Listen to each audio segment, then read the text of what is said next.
ја вклучуваме Наде Молеровиќ. Со неја ќе зборуваме на една тема. Добро утро, Наде. Со неја ќе зборуваме на една тема која што навистина стана многу актуелна. Ги споменавме прибежиштата, плажите, езерата, местата за одмор, но што оставаме зад себе и како се однесуваме како туристи. Дефиницијата патлеџан туризам стана многу популарна, но таа не потекнува од сега. Таа потекнува од многу одамна, уште во 80-тите години е настаната, кога се зборува дека причина било моментот дека не сакале туристите да заминат од плажите, сакале цел ден да бидат на плажите, дури ни за времето на ручек, кој што е предвидено, па жените морале да сготват нешто и да носат на плажа, за да ги задоволат апетитите и да можат тие целиот ден да го поминат на плажа. Но еве денеска, затоа што многу се зборува за оваа дефиниција, за овој термин. Што представува патлеџан туризам? Како вие го дефинирате? Добро утро на сите, ве поздравувам. Сите гледачи, навистина ви праќам едни убави, свежи вибрации од овде, од мојот подвис. Ви благодарам за поканата. Многу интересна тема и секогаш е актуелна кога е кога е летниот период. Секој различито ја доживува, некој ја осудува, некои ги повредуваат луѓето што на таков начин се однесуваат или умиле да го практикуваат својот годишен одмор.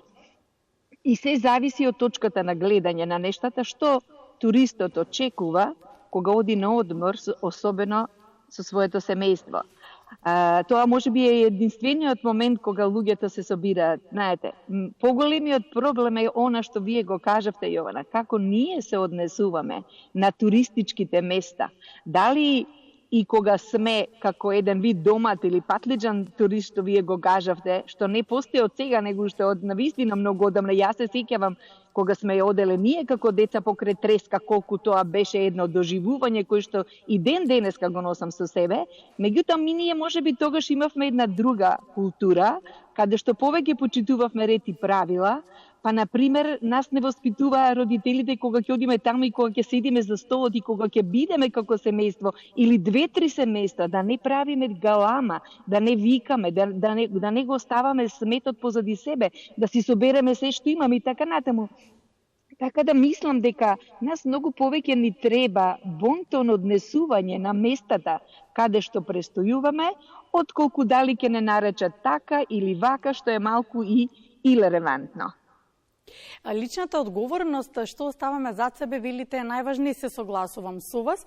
Домашното воспитување се воспоставува уште од најмала возраст, така тоа го добиваме од родителите. Како тие се однесуваат, тие се нашиот пример по кој што се огледуваме понатаму. Сега, како семејство се однесуваме, се разбира, примерно, ако ги почитуваме правилата, ќе очекуваме веројатно и околу нас сите да се однесуваат така.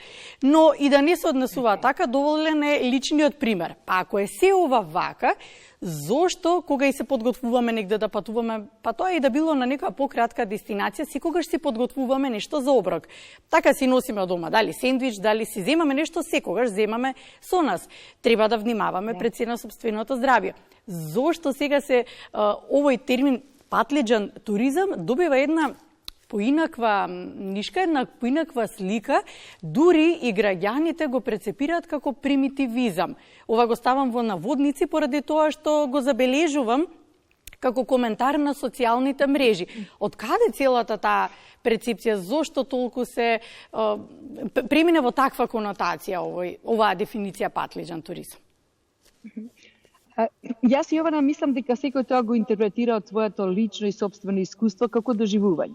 Ако вие сте биле, турист, ние сите сакаме, едва го чекаме да дојде летното време и имаме замисла дека кога ќе отидеме на плажа, ќе уживаме во погледите, дека ќе сакаме да имаме и малку тишина, дека сакаме да бидеме во моменти, и со семејството, и со играта, и меѓутоа сепак си барате некакво си уживање во тој дел. И сега замислете ако имате до себе комши, особено во големи комши, зборам на плажата, кои што својот одмор не го доживуваат исто како и вие со вашите очекувања, Туку знаете, не им е битно им е да си се задовол од себе си, па да и викаат, да галама, да создаваат гужва, да тропаат, да пуштат силна музика. Знаете, тоа е тоа што велиме дека нас ни недостасува како еден водич или на едни правила на однесување кога сме надвор и особено да го имаме во предвид секогаш мисля дека ние не сме сами и дека нашето задоволство треба да биде и нечие туѓо задоволство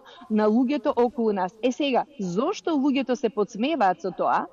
Најверојатно некој можеби ги доживувал така непријатните гледки и од викање, и од галама, и од јадење, и од мириси, кои што сето тоа на некого друг му создавал, знаете, некакви непријатни чувства.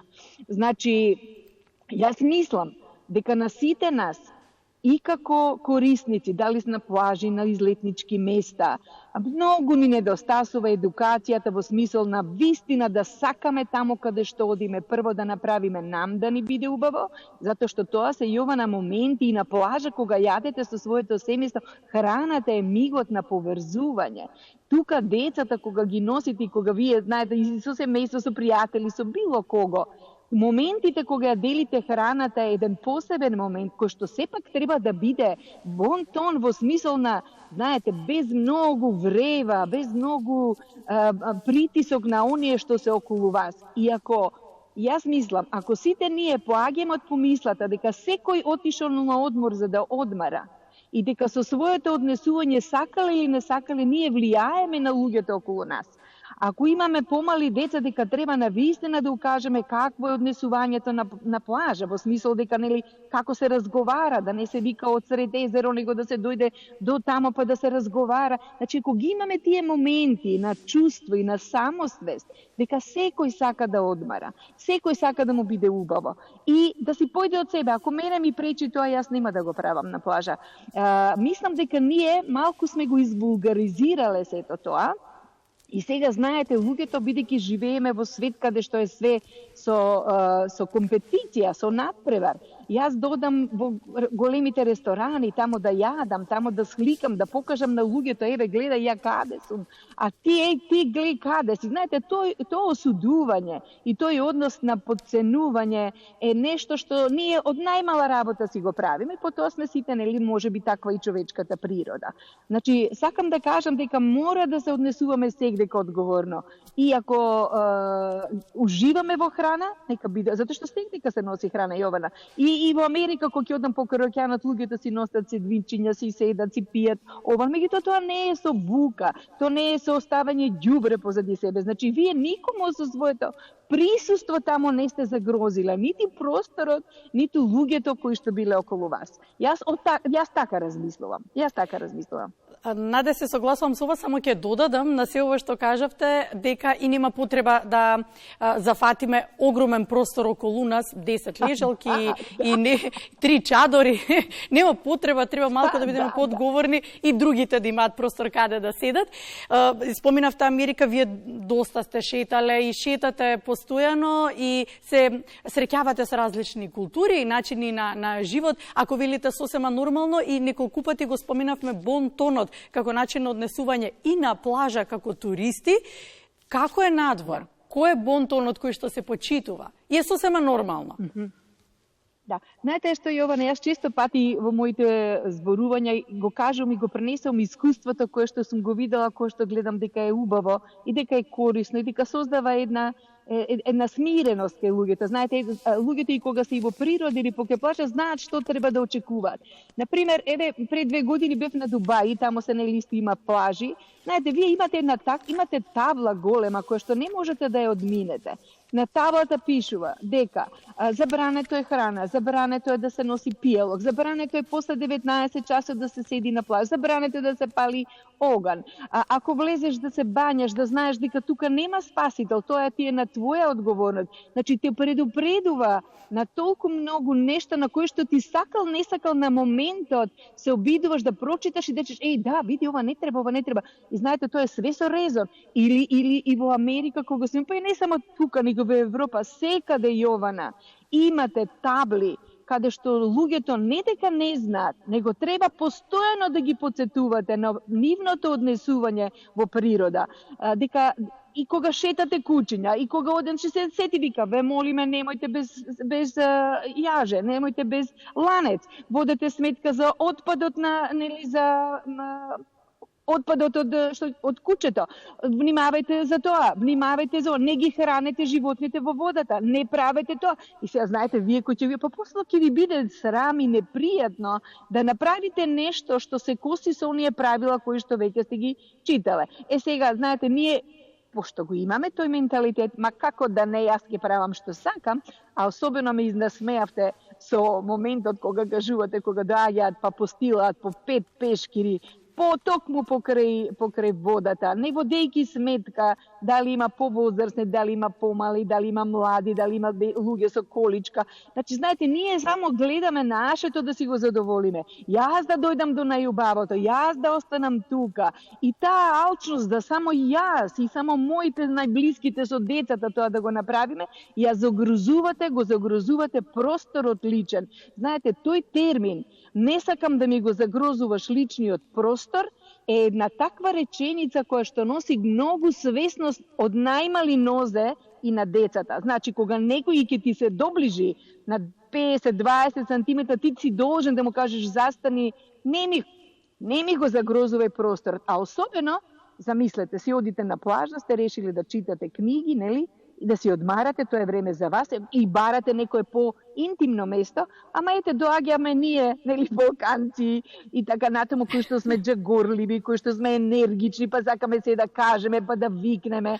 Знаете, она од Цацко К15, мамо, тоа викање во вода, тоа се укажува дека ние не сме ги совладале основните знаења, основните вештини на однесување, на јавен простор, дома прво, па потоа во јавен простор. Кога ќе мислиме и поаѓаме тоа, чекај да не загрозувам, да бидам тивок, да намалам тонот, ако јадам да трнам, па не мора тоа да бидат тенџериња, не знам што и да е, сега зборувам. Знаете, кога рековте за дома туризам, тоа беше во времето 80-тите кога идевме по Грчка да шопингуваме, нели? Сите сака што поевтино да поминат со храна за да им остане нешто да имат да купат од онај раскош што ние го гледавме во Грција. Не е добро да се подсмеваме, него да си се погледнеме како ние лично се однесуваме, па со пример да дадеме како тоа треба.